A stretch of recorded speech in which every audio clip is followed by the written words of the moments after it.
तो आइए आज हम देखते हैं रेगुलेशन ऑफ किडनी फंक्शन, यानी कि किडनी का फंक्शन कैसे रेगुलेट होता है।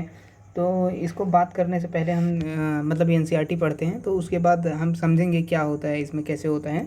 तो देखिए, function of kidney is efficiently mention, तो इसमें मेंशन की गई है, ये बात कर रहा है the regulated by hormonal feedback mechanism involving in the hypothalamus.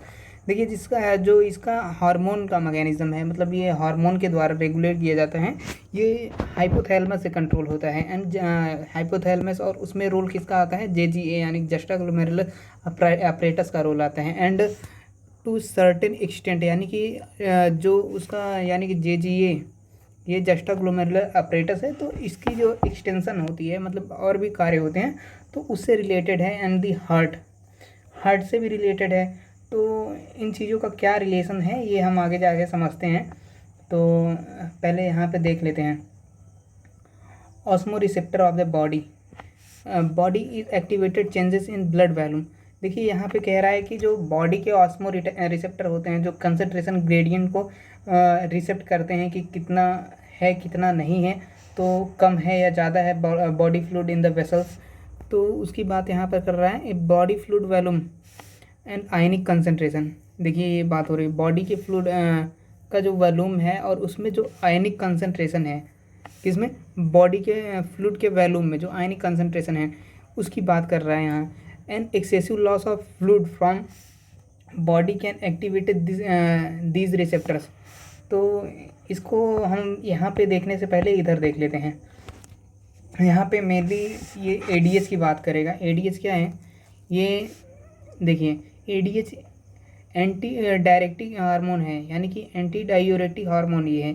तो ये दिखा है यहाँ पे एडीएच और वेसोप्रेसिन। तो यहाँ पे देखिए, ये भी एडीएच एंड वेसोप्रेसिन। तो एडीएच का वर्क क्या है, तो एडीएच यानी कि वेसोप्रेसिन का वर्क ये है, वेसल में कंस्ट्रक्शन कराना है, यानी कि वेसल जो होती हैं डायलेट कर जाती हैं, फैल जाती हैं, तो उसको सिकुड़ के जो पतली होती हैं, तो पतली कराना इसका काम है। Vasopressin act on DCT and सीटी। ये क्या बोल रहा है कि डीसीटी जो पार्ट ऑफ नेफ्रॉन मैंने बताया था, और सीटी कलेक्टिंग टिब्यूल के बारे में, तो ये मेनली उस पर एक्ट करता है। और एक्ट करने के बाद देखिए आगे की प्रोसेस में क्या लिखा है। एडीएच का ये फुल नेम हो गया एंटी डाययूरेटिक हार्मोन, तो इसे नोट कर लीजिएगा, फुल फॉर्म भी साथ में। एंड फंक्शन पहला H2 का रीअब्जॉर्प्शन कराता है, और दूसरा क्या है, वेसल कॉन्ट्रैक्शन, यानी कि वेसल में कॉन्स्ट्रिक्शन कराता है, यानी कि वेसल को पतला कराता है। पतला होने के बाद क्या होगा, उसमें ब्लड फ्लो इंक्रीज होगा जाएगा, उसमें ब्लड फ्लो जो होगा वो तेज़ी के साथ होता चला जाएगा, तेज़ी के साथ, काफ़ी ज़्यादा तेज़ी के साथ होता चला जाएगा। तो इससे क्या होगा, कि किडनी का जो फंक्शन है वो रेगुलेट होता है, उसी की बात कर रही है। और यहाँ पे हाइपोथैलेमस का रोल होता है। देखिए, हाइपोथैलेमस का रोल है oxyntic and ADH, sorry, oxytocin and ADH. तो यहाँ पे देखिए, ये हाइपोथैलेमस का मेनली रोल कहाँ पे होता है, ये पोस्टीरियर पिट्यूटरी जो है, पोस्टीरियर पिट्यूटरी से ये रोल रिलेट होता है। आइए आगे हम देख भी लेते हैं। सिक्रेटेड प्रोड्यूस बाय हाइपोथैलेमस, ये हार्मोन की बात हो रही है, एडीएच की बात कर रहा है। एडीएच कहाँ से सिक्रेट होता है, ये हाइपोथैलेमस से सिक्रेट होता है। एंड रिलीज किससे होता है, ये पोस्टीरियर पिट्यूटरी से रिलीज होता है। पोस्टीरियर पिट्यूटरी कौन सा पार्ट है, ये वाला पार्ट, यानी कि जो हाइपोथैलेमस से नीचे सिक्रीट होकर पहले यहाँ पे आएगा, यहाँ पे जमा होगा, जमा होने के बाद यहाँ पे इकट्ठा रहता है। जब इसे स्टिमुलेट किया जाता है, मतलब इसका जो सिस्टम होता है, इसको स्टिमुलेट जब होता है, तो होने के बाद कहाँ से रिलीज़ होता है, ये पोस्टीरियर पिट्यूटरी से रिलीज़ होगा, ना कि ये हाइपोथैलेमस के मेन पार्ट से रिलीज़ होगा। ये आके स्टोर रहेगा पोस्टीरियर पिट्यूटरी, और पोस्टीरियर पिट्यूटरी से तब रिलीज़ होगा। इस बात का आप ध्यान रखिएगा। एंड यहाँ पे बात हो रही है कि ये देखिए, डायूरेसिस का मतलब लिखा है एक्सेसिव यूरिनेशन। डायूरेटिक कौन कौन से हैं, तो उसको हम समझ लेते हैं। एक टी हो गया, कॉफ़ी हो गया, एंड कोल्ड ड्रिंक्स हो गया। तो ये सारी चीज़ें क्या हैं, डायूरेटिक्स हैं। डायूरेटिक्स मतलब जो चीज़ें, और अल्कोहल को भी यहाँ पे ऐड कर सकते हैं, मतलब जो चीज़ें हमारी बॉडी में जाने के बाद एक्सेस यूरिनेशन को कॉज करती हैं, ये वो हमारे डायूरेटिक्स हैं। जैसे मान लीजिए एल्कोहल,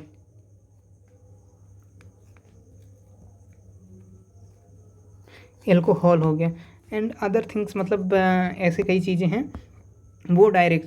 देखिए आप डाईयूरेटिक्स, जब आप ठंडा पानी पीते हैं तो उसमें कुछ सोडा वगैरह डाल के, वो भी डाईयूरेटिक्स का ही काम करता है। तो यहाँ पे आज ही हम समझते हैं जहाँ जहाँ पे हमने ये पार्ट को छोड़ा था। देखिए विच स्टिमुलेटेड हाइपोथैलेमस, यानी कि हाइपोथैलेमस जब स्टिमुलेट होता है to releases the anti diuretic hormone, यानी कि एडीएच रिलीज होता है, या इसे वेसोप्रेसिन भी कह सकते हैं, क्योंकि वेसल का क्या होता है, सप्रेस होती है, यानी कॉन्ट्रैक्शन होता है, तो वेसल पतली होंगी और उसमें ब्लड फ्लो जो होगा वो और तेज़ी से होगा फ्रॉम द न्यूरो हाइपोथेसिस, वो न्यूरो हाइपोथेसिस है। And ADH facilitate the water reabsorption, जो एडीएच है, एडीएच क्या फैसिलिटेट करेगा, ये फैसिलिटेट करेगा water reabsorption from latter part of tubule.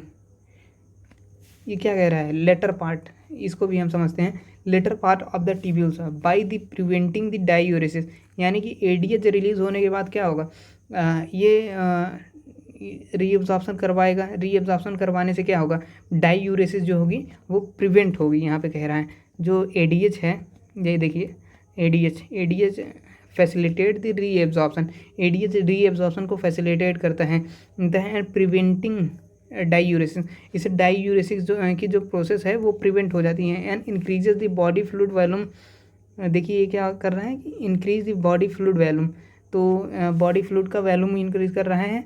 Can switch off the osmo receptors and suppress the ADH releases complete. तो यहाँ आइए इसको हम समझ लेते हैं। तो यहाँ पे ये क्या कह रहा है, increases the body fluid volume. तो इसे हम समझने से पहले थोड़ा नीचे जाके देखते हैं, मतलब इसका और क्या क्या काम है, ये कैसे वर्क करते हैं। तो यहाँ पे मेनली यही लिखा है कि प्रिवेंटिंग द डाईयूरेसिस, डाईयूरेसिस जब प्रिवेंट होगी यानी कि रीअब्जॉर्प्शन बढ़ेगा, एडीएच वो फैसिलिटेट करेगा। यहाँ पे लिखा है increases in body fluid volume, यानी कि बॉडी फ्लूइड का वॉल्यूम इंक्रीज़ होगा, यानी कि जब डाईयूरेसिस क्या होगा कि यूरिनेशन जब आपका एक्सिस नहीं होगा, यूरिनेशन एक्सिस नहीं होगा, तो क्या होगा कि वहाँ पे किडनीज के द्वारा रीअब्जॉर्प्शन होगी। जब रीअब्जॉर्प्शन होगी फ्लूइड की, तो वो कहाँ जाएगा, वो बॉडी में ही रहेगा। तो बॉडी में रहने के बाद क्या होगा, तो इंक्रीज बॉडी फ्लूइड वॉल्यूम, तो बॉडी में जो फ्लूइड का वॉल्यूम है, बॉडी फ्लूइड वॉल्यूम है, तो वो बाहर आएगा नहीं, तो मतलब वहाँ पे मेंटेन रहेगा, या इंक्रीज़ बोल सकते हैं इसमें, तो इंक्रीज़ होगा। Can switch of the osmo receptors, जो ऑस्मो रिसेप्टर्स रहते हैं तो वो स्विच ऑफ हो जाएंगे, मतलब उनका काम कुछ नहीं रहेगा। And suppress the ADH release, and suppress जो कि एडीएच का रिलीज़ होता है वो सप्रेस हो जाएगा। कंप्लीट द फीडबैक, यानी कि फीडबैक कंप्लीट हो जाए, यानी कि ये रिफ्लेक्स की बात कर रहा है, रिफ्लेक्स की, यानी कि आप समझ गए होंगे कि देखिए एडीएच फैसिलिटेट क्या करता है, वाटर रीअब्जॉर्प्शन, वाटर रीअब्जॉर्प्शन जब फैसिलिटेट होगा तो उसमें क्या होगा, यूरेसिस जो होगी वो, यानी कि एक्सिस लॉस ऑफ वाटर, जो बॉडी से एक्सिस लॉस होता है वाटर का, वो प्रिवेंट होगा, वो चीज़ें रुक जाएंगी। वो चीज़ें रुकने के बाद यहाँ पे ये होने वाला है कि देखिए कह रहा है डाईयूरेसिस प्रिवेंट, डाईयूरेसिस का मतलब क्या होता है, डाईयूरेसिस का मतलब एक्सिस लॉस ऑफ वाटर, वो प्रिवेंट हो जाएगा। और प्रिवेंट होने के बाद यहाँ पे होने वाला है कि जब ये प्रिवेंट हो जाएगा तो इंक्रीज़ करेगा क्या, बॉडी के फ्लूइड वॉल्यूम, यानी कि बॉडी में फ्लूइड जो होगा वो मेंटेन रहेगा या इंक्रीज़ होगा। तो इसे हम कह सकते हैं स्विच ऑफ ऑस्मो रिसेप्टर, यानी कि जब ये चीज़ें मेंटेन रहेंगी तो ऑस्मो रिसेप्टर का वापस से, मतलब ये कुछ टाइम के लिए होगा तो इसका काम नहीं होगा। जो ऑस्मो रिसेप्टर्स होते हैं तो उनका काम कुछ नहीं होगा, तो वो चुपचाप बैठेंगे, मतलब स्विच ऑफ हो जाएंगे, चुपचाप हो जाएंगे। तो सप्रेस दी एडीएच रिलीज, जो एडीएच रिलीज़ हो रहा होगा वो भी सप्रेस हो जाएगा। एंड कंप्लीट दी फीडबैक, ये जो पूरा प्रोसेस है ये कंप्लीट हो जाएगी, यहाँ पे बोल रहे हैं। And ADH also effect the kidney function, तो यहाँ पे ये भी कह रहा है एडीएच जो है ये कहाँ पे इफेक्ट डालेगा, किडनी के फंक्शन पे। मेनली ये फंक्शन की बात ही चल रही है, किडनी के ही फंक्शन की बात चल रही है और किसी चीज़ की बात नहीं चल रही है। तो यहाँ पे हम देख लेते हैं, तो kidney function, ADH also effect, ADH effect करेगा कहाँ पे, किडनी फंक्शन पे। And it's contractory constrictory and effect on blood vessel. देखिए यहाँ पे ये कह रहा है ये कॉन्स्ट्रिक्टरी है। कॉन्स्ट्रिक्टरी मतलब क्या होता है, जो ये ब्लड वेसल है इसको पतला कर देगा, यानी कि इस पर मतलब कॉन्ट्रिक्ट होगी तो ये पतली होगी। यहाँ पे ब्लड का जो फ्लो होगा वो तेज़ी से होगा, तेज़ी से होने के बाद रिएक्शन वगैरह वही प्रोसेस होंगी। तो kidney function it's constrictory effect on blood vessel. देखिए कॉन्स्ट्रिक्टरी इफेक्ट ब्लड वेसल पे डालते हैं and this causes the increases in blood pressure, और ये ब्लड प्रेशर में इंक्रीज कॉज करेगा।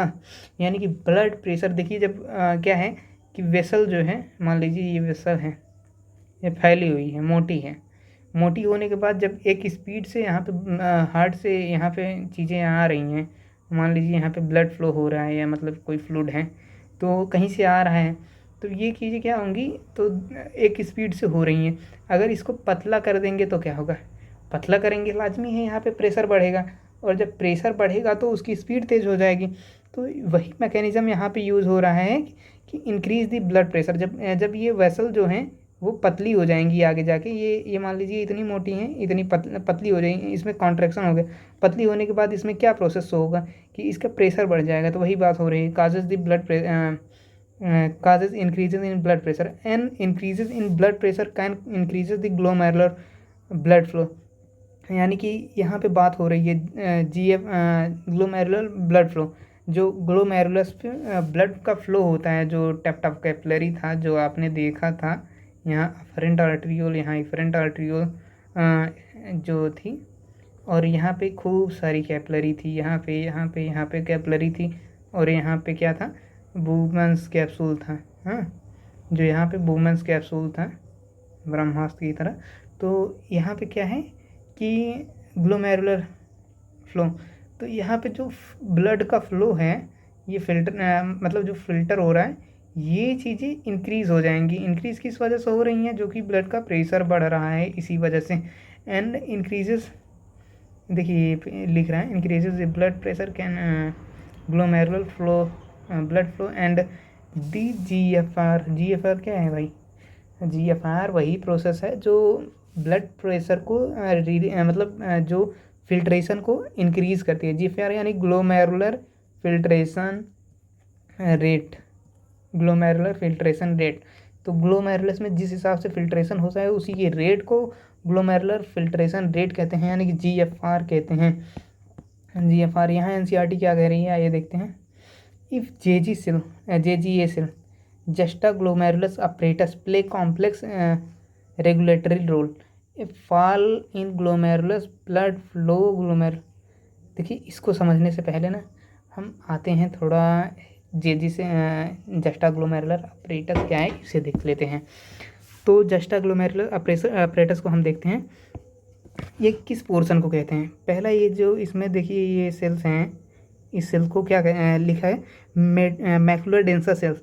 ये मैकुलर डेंसा किस में होती हैं, ये मैकुलर डेंसा जो ये DCT है आपकी, ये PCT DCT जो भी ये जब निकल के आपकी इस तरफ से, मतलब इससे सामने से देखिए, इसको सामने से इसका ट्रांसफ़र सेक्शन कट किए गए हैं। तो ये ट्रांसफ़र सेक्शन में कट हैं, जो इस ट्रांसफ़र सेक्शन में देखिए ये DCT का, ये यहाँ पे आपकी PCT हो गई, फिर DCT हो गई।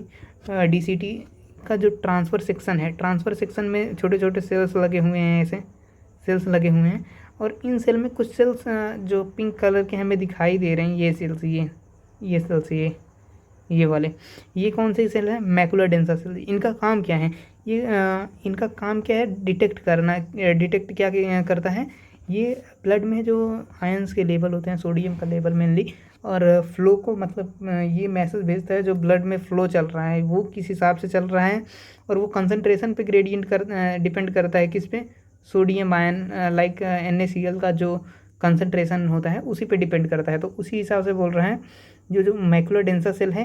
अच्छा इसके टाइप भी याद रखें, ये कॉलम्युनर सेल ऑफ द DCT, ये DCT का जो है कॉलम्युनर सेल है, यानी कि DCT में जो मैकुलर डेंसा टाइप की सेल हैं ये कॉलम्युनर होंगी। और ये पहला पोर्शन हो गया आपका क्या, मैकुलर डेंसा सेल्स जो हैं, ये पहला पोर्शन है। और ये दूसरा, ये क्या है, लासी सेल्स। लासी सेल्स क्या है, इसका काम NCERT के हिसाब से निग्लेजिबल दिए हैं, नहीं दिए हैं, दिए भी होगा तो आगे देख लेंगे। और उसके बाद ये अफरेंट आर्टिक्यूल है और इफरेंट आर्टिक्यूल है। जो अफरेंट आर्टिक्यूल है उसके पार्ट्स में क्या उसके पार्ट्स में क्या है, जस्टा ग्लोमेरुलर सेल यानी कि JGC। ये smooth muscle in cell wall से देखिए smooth muscle cell in walls of afferent arterioles. देखिए स्मूथ मसल्स की बनी हुई smooth muscle cell in wall of afferent arterioles. देखिए ये लिखा हुआ है अफरेंट आर्टिक्यूल्स की वॉल जो है वहाँ पे ये सेल्स जो बने हुए हैं ये क्या होगा, ये रेनिन को सिक्रेट करेंगे। ये रेनिन को सिक्रेट करेंगे क्या, तो रेनिन क्या मैसेज देने वाला है ये सारी चीज़ें हम NCERT में डिस्कस करके देख लेते हैं। एंड डिटेक्टेड दी, देखिए ये यहाँ पे मैंने जो कि बोला था आपको, डिटेक्टेड NaCl इन ब्लड के में जो NaCl का अमाउंट है मैकुलर डेंसा वो डिटेक्ट करेगी। वो डिटेक्ट करने के बाद एंड यहाँ पे अब हम आ जाते हैं a fall in glomerular blood flow. देखिए ये क्या है, JGA यानी कि जस्टा ग्लोमेरुलर अपरेटस जो कि 3 टाइप के सेल से बना हुआ था। पहला क्या था, मैकुलर डेंसा, दूसरा lacis cell and third one is juxtaglomerular cells. तो इनकी बात हो रही है।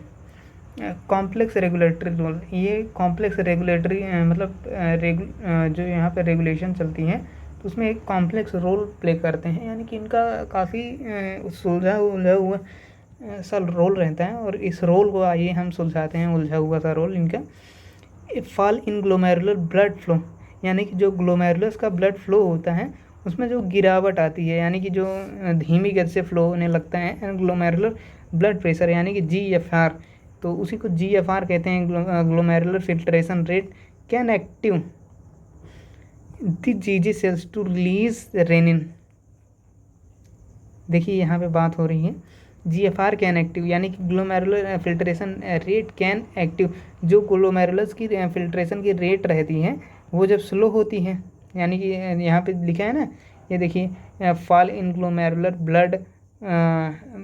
ब्लड फिल्ट्रेशन, देखिए fall in glomerular blood flow, यानी कि ग्लोमेरुलर की जो फिल्ट्रेशन रेट होती है उसमें फॉल आ जाता है, यानी कमी आ जाती है। कमी आने के बाद क्या होगा, तो JG सेल्स जो होंगे ये क्या रिलीज़ करेंगे, रेनिन रिलीज़ करेंगे। हाँ, जब रेनिन रिलीज़ करेंगे, ये मान लीजिए JG सेल रेनिन ने रिलीज़ कर दिए यहाँ पे, तो रेनिन रिलीज़ होने के बाद क्या होगा, तो विच कन्वर्ट इनटू, यहाँ पे रहता है एक आई मैकेनिज़्म, पूरी जानते हैं हम, तब पढ़ने में मज़ा आएगा इसको। ये मेनली मैकेनिज़्म कहलाती है रास मैकेनिज़्म। रास मतलब रेनिन, एंजियोटेंसिनोजन और एल्डोस्टेरोन सिस्टम, यानी कि ये जो 3 टाइप के हार्मोन, मतलब इनकी प्रोसेस है, रेनिन की, एंजियोटेंसिन की और एल्डोस्टेरोन की, जो ये एक सिस्टम में वर्क करते हैं। इस पूरे सिस्टम को क्या कहते हैं, रास रचाना। तो रास मैकेनिज़्म कहते हैं। रास मैकेनिज़्म जो है ये detected by macula densa cell, यानी कि रास मैकेनिज़्म लो, जब सोडियम की कंसंट्रेशन लो होती है, देखिए यहाँ पे लिखा है डिटेक्ट, ये मैकुलर डेंसा सेल डिटेक्ट करती है। जब मैकुलर डेंसा सेल ये चीज़ें डिटेक्ट कर देगी तो यहाँ पे क्या होगा, तो डिटेक्ट होने के बाद देखिए ये क्या हो रहा है, लो ब्लड फ्लो, सोडियम का लेवल लो है ब्लड में। Detect by macula densa cell, जो है मैकुलर डेंसा सेल जब डिटेक्ट कर लेगी तो stimulate JG cell releases renin. तो JGC सेल जो है वो स्टिमुलेट होगा। JGC सेल क्या है, देखिए यहाँ पे JGC सेल क्या था, हाँ JGC सेल, हाँ क्या था, जस्टा ग्लोमेरुलर सेल। हाँ ये देखिए ये चीज़ें याद नहीं रहती लोगों को, फिर आप ध्यान से इसको याद करिए। तो यहाँ पे क्या होगा, स्टिमुलेट JGC सेल, जो JGC सेल हैंगी स्टिमुलेट हो जाएंगी और क्या रिलीज़ करेंगी, रेनिन को जब ये रिलीज़ करेंगी तो रेनिन रिलीज़ होने के बाद क्या होगा, ये लीवर के द्वारा, देखिए लीवर से कौन सा हार्मोन आ रहा है, यहाँ पे लीवर से आ रहा है कौन सा है, टेंसिनोजन। ये एंजियोटेंसिनोजन जो हार्मोन है ये इनएक्टिव होता है, यानी कि इनएक्टिव, देखिए इनएक्टिव फॉर्म का पता लगाने के लिए क्या है, ओजन, यानी कि यहाँ OGEN, ये वर्ड, ये सफिक्स जो है ये सफिक्स जो लास्ट में जिसके यूज हो जाए वो हार्मोन है तो वो इनएक्टिव फॉर्म में ही होगा, यानी कि ये ओजन वर्ड से, यहाँ ओजन वर्ड से डिटेक्ट कर लीजिएगा। एंड एंजियोटेंसिनोजन इनएक्टिव फॉर्म में रहता है, तो ये रेनिन जो यहाँ से निकलेगा तो रेनिन इसको स्टिमुलेट करेगा। तो ये किस में कन्वर्ट होगा, तो ये रेनिन के द्वारा कन्वर्ट में होगा एंजियोटेंसिन में। एंजियोटेंसिन फर्स्ट में कन्वर्ट होगा। तो एंजियोटेंसिन फर्स्ट क्या करेगा, तो एंजियोटेंसिन फर्स्ट करने वाला है, ये कन्वर्ट होगा एंजियोटेंसिनोजन सेकेंड में। और लंग से ACE, ये एक टाइप का हार्मोन है, ये जब निकलेगा ये कन्वर्टिंग हार्मोन है। एंजियोटेंसिनोजन के लिए कन्वर्ट होने के लिए हार्मोन रहता है लंग्स में। तो इसका जो प्रोसेस है तो ये स्टिमुलेट कर ये आके इसमें वर्क करेगा एंजियोटेंसिनोजन पे, और लंग के द्वारा निकाला जाता है, और ये एंजियोटेंसिन सेकंड में कन्वर्ट होगा। तो एंजियोटेंसिन सेकंड में कन्वर्ट होगा और मोर पोटेंट है, यानी कि ये उतना कार्यरत नहीं है और ये कार्यरत है, यानी कि मोर पोटेंट है। तो मोर पोटेंट यानी कि एंजियोटेंसिन जो है, अब ये क्या करेगा, ये करेगा वेसो कॉन्स्ट्रिक्शन, यानी कि जो वेसल्स यानी कि जो वेसल्स होंगी उनमें कॉन्ट्रिक्शन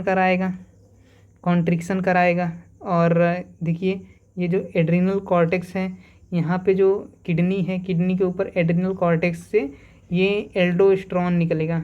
एल्डोस्टेरोन क्या करेगा, ये सोडियम को रीअब्जॉर्ब कराएगा, सोडियम को जो होगा एब्जॉर्ब कराएगा। तो उसके बाद क्या होगा, यहाँ पे H2O जो है, जो पानी का है, ये एब्जॉर्प्शन बढ़ जाएगा जब और ये इसके द्वारा भी होता है। पोस्टीरियर पिट्यूटरी से जो ADH निकला होगा, यानी कि एंटी डायूरेटिक हार्मोन जो है ADH के निकलने से भी ये H2O रीअब्जॉर्ब होगा। और H2O का इनका रीअब्जॉर्प्शन से क्या होगा, इनके रीअब्जॉर्प्शन ब्लड वॉल्यूम जो होगा इंक्रीज़ हो जाएगा। ब्लड वॉल्यूम जब इंक्रीज़ होगा तो ब्लड प्रेशर भी इंक्रीज़ होगा, लाजमी है। ब्लड में वेसल में वॉल्यूम ब्लड का इंक्रीज़ होगा तो प्रेशर भी इंक्रीज़ होगा। तो इसके बाद क्या होने वाला है, ये चीज़ें होने के बाद यहाँ पे देखिए ये क्या बात कर रहा है, stimulated by low blood pressure. ये सिस्टम रास मैकेनिज्म को कौन एक्टिवेट करता है, लो ब्लड प्रेशर ये एक्टिवेट करता है। And low sodium in blood, यानी कि लो सोडियम ब्लड में जब होता है तब ये एक्टिवेट होता है। तो मुझे लग रहा है कि आप ये सारी प्रोसेस समझ गए होंगे। एंड ये देखिए JG cell, juxtaglomerular cell releases renin which convert into angiotensinogen. ये एंजियोटेंसिनोजन में कन्वर्ट होगा, एंजियोटेंसिनोजन फर्स्ट में, एंड फर्दर ये एंजियोटेंसिनोजन सेकंड में कन्वर्ट होगा। एंजियोटेंसिन फर्स्ट, फिर उसके बाद सेकंड में कन्वर्ट होगा।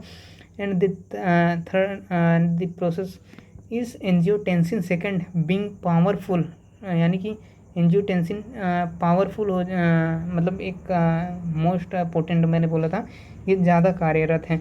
एंड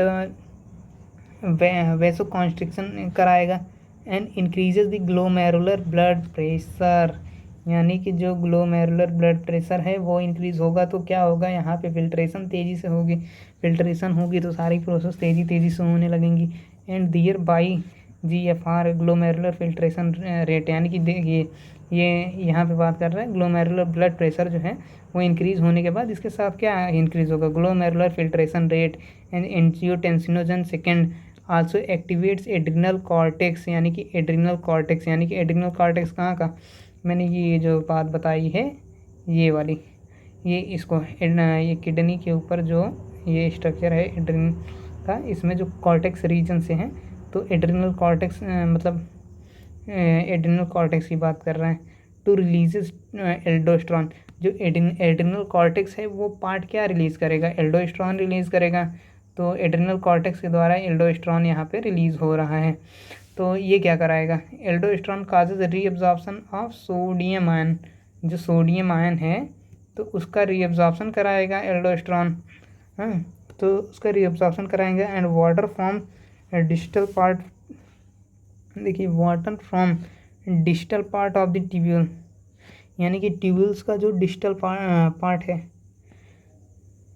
हाँ, वो भी वहाँ से भी मतलब वाटर रीअब्सॉर्ब होगा। एंड दिस आल्सो लीड्स, ये देखिए, this also lead to increases in blood pressure and GFR यानी glomerular filtration rate, and this complex mechanism are generally known as renin angiotensinogen mechanism.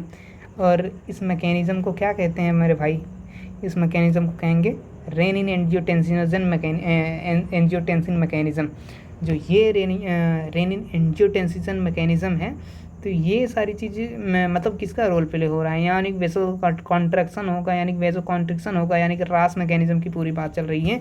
तो यहाँ पे जब इसका तो ग्लोमेरुलर फिल्ट्रेशन रेट बढ़ेगी, ग्लोमेरुलर फिल्ट्रेशन रेट बढ़ेगी तो ब्लड प्रेशर बढ़ेगा, ब्लड प्रेशर बढ़ेगा तो तमाम चीज़ें बढ़ने वाली हैं। उसके बाद आपका उत्साह भी बढ़ेगा पढ़ने में। And increases in blood flow, देखिए क्या कह रहा है, and increases the blood flow arteria heart, ये बात कर रहा है। तो यहाँ पे इसको हम और फिर यहाँ पे हम बात करते हैं क्या कह रहा है एनसीईआरटी में, and increases blood flow arteria from arteria of heart. देखिए ब्लड फ्लो इंक्रीज होने की बात हो रही है, कहाँ से? आर्टरिया। आर्टरिया कहाँ की आर्टरिया? ये आर्टरिया है हार्ट की आर्टरिया की बात हो रही है। And causes the releases of arterial nutritive factor, यानी कि ANF की बात आ गई है। ANF क्या करता है? ANF causes the वेसो dilation of the blood vessel, thereby decreases the pressure, and ANF mechanism act check on the renin angiotensin। And यहाँ पे क्या हो रहा है, ये मैकेनिज़्म के बारे में क्या कह रहा है, तो ये बात आइए हम समझते हैं। इस बात को समझने के लिए हम आगे बढ़ते हैं और यहाँ ANF पे आते हैं। ANF में क्या हो रहा है, देखिए हम देखते हैं। ANF जो है एंटी न्यूरेटिक फैक्टर, यही था ना? ANF एंटी आर्टरियल न्यूट्रियूरेटिक फैक्टर जो है, ANF की बात हो रही है। ये आर्टरियल फैक्टर जो है, आर्टरियल न्यूट्रियूरेटिक फैक्टर जो है, ये क्या करेगा? ये stimulate by high blood pressure, जो है कि ज़्यादा ब्लड प्रेशर हो जाता है ना, तो आपका दिल झेल भी नहीं पाता है। जब धक धक धक धक करने लगता है तो आपको भी घबराहट होती है। तो ये चीज़ें जब हाई होंगी तो आप भी सोचेंगे कि यार ये क्या हो रहा है, ज़्यादा तेज़ दिल धक धक कर रहा है, तो आगे क्या करें? तो आगे यही करेंगे कि आप नॉर्मल करने की कोशिश करेंगे। तो आपका हार्ट भी इतनी तेज़ काम करने के बाद वो भी लगता है, उसे भी डर लगता है कहीं फेल ना हो जाए, तो वो भी नॉर्मल वर्क करने के बारे में सोचेगा। तो वहाँ पे क्या होगा? Stimulated by high blood pressure, जो हाई ब्लड प्रेशर होगा उसके द्वारा क्या मतलब ANF यानी कि एट्रियल न्यूट्रियूरेटिक फैक्टर जो है वो स्टिमुलेट होगा। And release by wall of heart की एट्रियम जो होती है उसकी वॉल, मतलब हार्ट की वॉल से ये रिलीज़ होता है। Release by wall of the heart यानी कि एट्रियम, इनकी वॉल से रिलीज़ होता है। एंड इसको हम समझते हैं व्हेन ब्लड प्रेशर इंक्रीज, जब ब्लड प्रेशर इंक्रीज होता है, detected by arterial walls, arterial wall के द्वारा डिटेक्ट किया जाता है। रिलीजेस ANF, एंड यहाँ से क्या रिलीज़ होता है? ANF यानी कि एंटी यानी कि आर्टरियल न्यूट्रियूरेटिक फैक्टर जो होते हैं वो रिलीज़ होता है। वो रिलीज़ होने के बाद क्या होगा? ANF suppress the renin, ANF जो होगा वो रेनिन को सप्रेस कर देगा। रेनिन क्या है? रेनिन जो निकल रहा था वो क्या मतलब वो रास मैकेनिज्म को स्टिमुलेट कर रहा था। और रास मैकेनिज्म जो जब रेनिन को ही मतलब जब रेनिन जो है वो सप्रेस हो जाएगी, मान लीजिए ये रेनिन जो है वो सप्रेस हो गई, तो इसके बाद क्या होने वाला है? इसके बाद देखिए ये रेनिन का जो था, ये कौन सी सेल थी? जस्टा ग्लोमेरुलर सेल्स थी, जिससे सेल्स ये सिक्रीट कर रही थी रेनिन को। जब रेनिन निकलना बंद होगा तो क्या होगा? तो रेनिन निकलने के बाद बंद होने वाली है, जब ये रेनिन सप्रेस हो जाएगा तो रास स्टॉप हो जाएगी। रास यानी कि जो ये मैकेनिज़्म थी पूरी, ये वाली मैकेनिज़्म जो मैंने बताया था, यहाँ पे रेनिन एंटी एंजियोटेंसिन, उसके बाद एल्डोस्टेरोन सिस्टम जो ये रास था, रास मैकेनिज्म जब सप्रेस हो जाएगा यानी कि स्टॉप हो जाएगा, तो सोडियम रीअब्जॉर्प्शन का यूरिन में इन यूरिन सोडियम का रीअब्जॉर्प्शन बंद हो जाएगा उतना। तो ये कहाँ रिलीज़ होगा? ये रिलीज़ होगा यूरिन में रिलीज़ होगा। तो H2O लूज़ मतलब H2O लूज़ किया जाएगा बाई यूरिन के माध्यम से, H2O लूज़ किया जाएगा। और H2O यानी कि वाटर जब लूज़ होगा तो blood vessels H2O lose in water, तो ब्लड वेसल्स क्या होंगी? ये डायलेट हो जाएंगी, फैल जाएंगी, मतलब फैल गई, मोटी हो गई। मोटी होने के बाद ज़्यादा जगह हो जाएगी। ज़्यादा जगह होने के बाद जैसे आप क्या होता है कभी भी जहाँ सिंचाई करते हैं, मान लीजिए कि वो ट्यूबवेल बोलते हैं गांव में, तो मोटर रहती है उसमें, पंप से मतलब मोटर से यहाँ पे मान लीजिए ये क्या होता है, तो पाइप लगा देते हैं और पतली पाइप लगाते हैं तो बहुत तेज़ से फ्लो होता है। और जहाँ यहाँ पे मोटी पाइप डाल देंगे आप, जो वहाँ पे मोटर चल रही है तो उसमें जिसमें से पानी आ रहा है, जहाँ खूब मोटी पाइप डाल दीजिए, वो उसका क्या होगा, फ्लो ऑटोमेटिकली डाउन हो जाएगा। जब फ्लो डाउन हो जाएगा तो यानी कि जब ये देखिए ब्लड वेसल जो है मोटी हो गई, यानी कि कॉन्स्ट्रिक्शन बंद हो गया। तब ब्लड देखिए यहाँ पे दो चीज़ें चल रही हैं और वो एंटी पैरेलल में चल रही हैं। तो यहाँ पे ब्लड का वॉल्यूम भी डाउन हो रहा है, मतलब वो प्रोसेस तो हो ही रही है। और उस प्रोसेस को होने के बाद देखिए आपस में कोरिलेट होने के बाद अभी आपको मैंने जो वर्ड बोले हैं वो आपको थोड़ा कम रिलेट होंगे, क्योंकि मैं थोड़ा बाहर जाके बोल गया। तो ये जो है H2O लूजेस इन यूरिन, यानी कि H2O जो यूरिन में रिलीज़ हो जाएगा। तो मान लीजिए सेम पाइप है, इसमें से जब कुछ अमाउंट आप बाहर निकाल देंगे, तो बाहर निकालने के बाद ऑटोमेटिकली जब इसमें जान ख़त्म हो जाएगी, जब इसका मतलब अमाउंट ख़त्म हो जाएगा, जो चीज़ फ्लो कर रही है वो कम हो जाएगा। कम होने के बाद खुद ही इसका ऑटोमेटिक डाउन हो जाएगा। क्या डाउन हो जाएगा? इसका प्रेशर डाउन हो जाएगा। जब ब्लड का वॉल्यूम जब मान लीजिए डाउन हो गया तो ब्लड प्रेशर भी लो हो जाएगा। ब्लड प्रेशर जब लो हो गया तो यही चीज़ें कह रहा है यहाँ पे, atrial natriuretic factor ANF causes the vasodilation, यानी कि वेसल का डायलेशन, यानी कि वेसल फैल जाती है, फैल यानी कि मोटी हो जाती है, यानी कि ब्लड का फ्लो जो होता है वो डाउन हो जाता है, स्लो हो जाता है। तो and thereby decreases the blood pressure, इससे ब्लड प्रेशर डिक्रीज हो जाता है। ANF mechanism act as check out the renin angiotensin mechanism, इसे कहते हैं रेनिन एंजियोटेंसिन मैकेनिज़्म। तो यहाँ पे आइए, आज हमारी NCERT समाप्त होती है और काफ़ी लंबा मैंने ले लिया है। तो मुझे आशा है कि आपको काफ़ी अच्छा से समझ में आया होगा। तब तक के लिए ओके बाय, पढ़ते रहिए, खुश रहिए।